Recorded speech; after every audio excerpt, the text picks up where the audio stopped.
Hello, welcome. My name is Wally Sarkisian. You know, in diaspora, we try to stay away from Armenian politics because it's very messy. But because we feel and we see that Armenia being partitioned by the Russians and the Turks, and because of Armenia has this incompetent prime minister, came in power by populism. He has no experience. I don't think Pashinyan ever negotiated buying a bike or a business or home. He has no experience. He does not have any negotiating skill. He run everything in secrecy. So here is the question for Pashinyan. On what basis you're sitting on that chair negotiating one of the world's two ruthless dictators that they rule their country with iron fist for 30 years? Neither Russia, neither Azerbaijan have seen with democracy. And so you, with no experience, you're not soliciting advice from anybody. You have a president at least have done international business, understand. You're ignoring him. You're ignoring your ministers, your parliament. What is it, Mr. Pashinyan, that you know most people don't know? For 44 days, you lied to Armenian and to people of the world that you are winning. And then 45th day, you did the big lie that you lost the war. If you didn't stop it, 20, 30,000 people would be dead. So how, on what basis that you want Armenian people to trust you? I mean, you've been defeated. You have no negotiating skill. Zero. You just scream and shout and get away with it. You have no skill. You never negotiated any deal.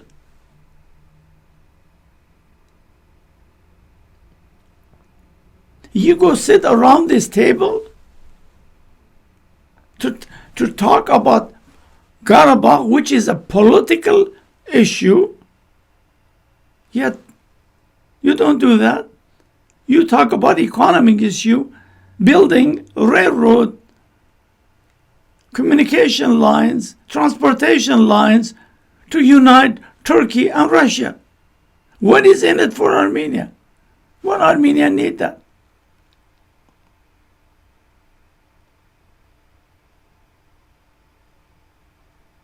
I mean, any human being, like, look, in United States, Donald Trump, his words cause death of 5 people and destruction in United States Capitol. So what happened? They want to impeach him. 5 people. You, through your incompetency, 5,000 people dead. 10,000 are injured. And you want to stay in power? On what basis? Because of you were elected? You have the right to cause death and destruction? On what basis? Give me one reason that you should be in power. You cannot negotiate. You're dealing with 2 ruthless dictators. You don't have that capacity. You proved it. Isn't it fair that you resign, let some other people run?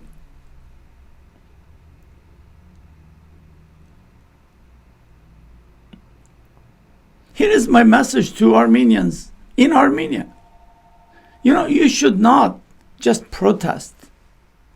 You should go there and say, Mr. Pashinyan, take him and his family, put him in a safe house, cut him off of internet and cell phone, treat them well,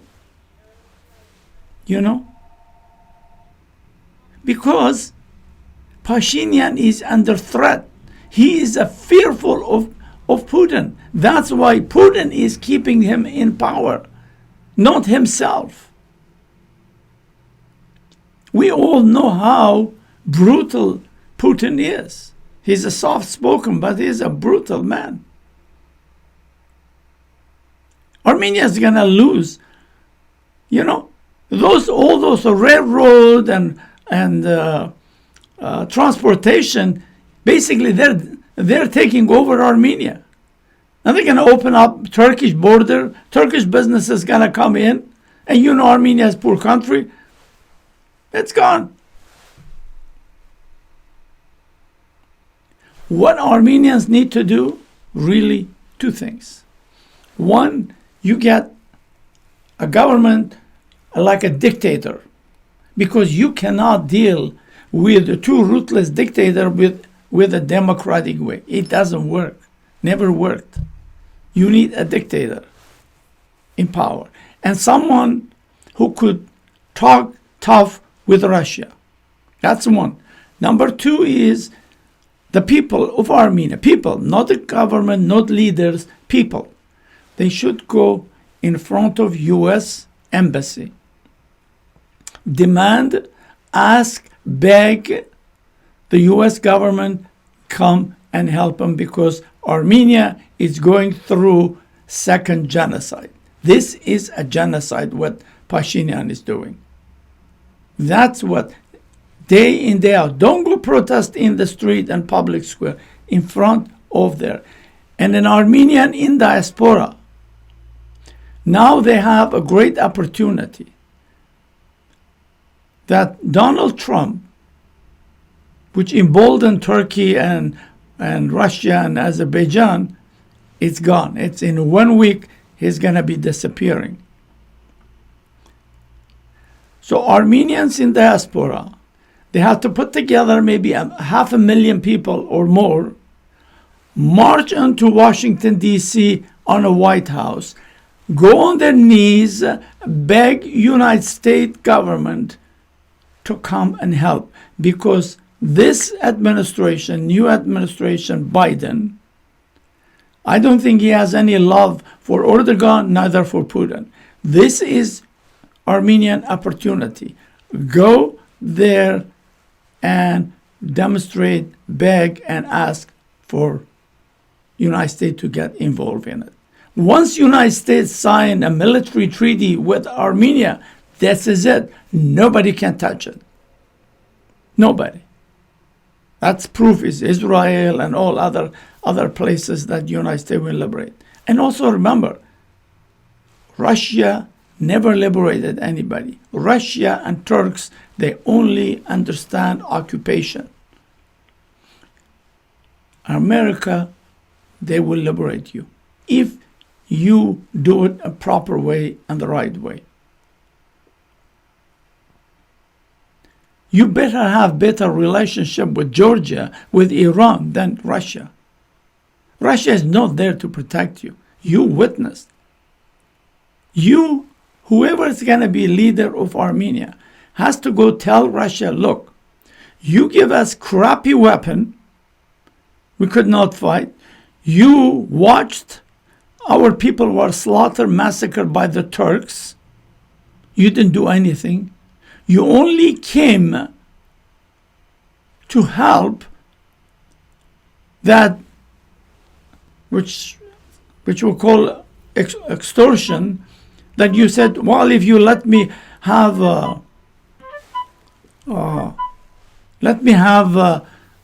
railroad transportation from Russia to Nakhichevan and connecting Turkey with Azerbaijan, then I will come and do the peace. That's what you condition you put. Is that how allies do? Did America go to Israel and says, well, if you want us to help, you got to let us do this and that? No. They didn't put in help. America kept Taiwan free for so long, all those countries. This is the time, perfect time Armenians do this.